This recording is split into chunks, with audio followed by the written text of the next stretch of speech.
Well, the Cowichan Sportsplex is a multi-million-dollar athletic facility that was built on dreams and donations in 2005 by a nonprofit group. It was to have become a community hub for outdoor athletics, but that vision is in danger of being wiped out by red ink. CTV's Jet Bazzi has the story. They toss the ball here every week, training for their high school and league rugby clubs, honing their skills for the next match. We come out here, we pass the ball around. We can mess around, but that turns into some serious skill. The Cowichan Sports Complex is their temple, and their temple is in need of financial help. That's horrible. The complex is owned by North Cowichan, but operated by the Chesterfield Sports Society.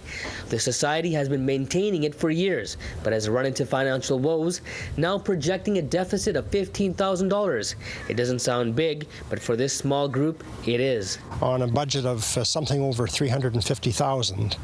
And in order to meet that deficit, we've had to draw upon our capital reserves. The society expects the deficit to balloon in a few years, hitting $90,000 annually.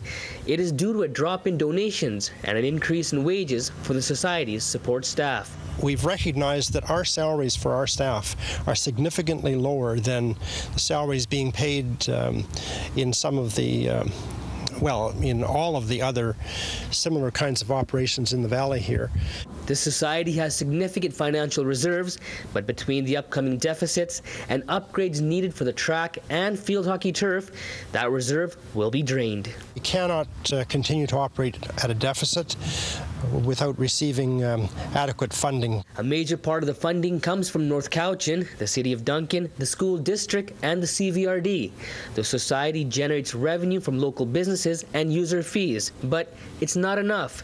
They need a line budget to keep going. And the only option that we see if we don't get adequate funding is to return it to the public, namely the municipality of North Cowichan. It's not necessarily a large burden, but it does fall back on the taxpayers. North Cowichan wants the outlining regions to support the complex as a line item in their budget.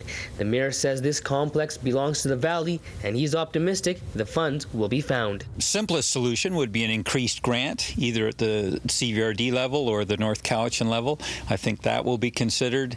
A different operating model is a more complicated solution, but that will be considered as well. The CVRD will consider the complex funding issue at its next board meeting. Jet Bazzi, CTV News, Duncan.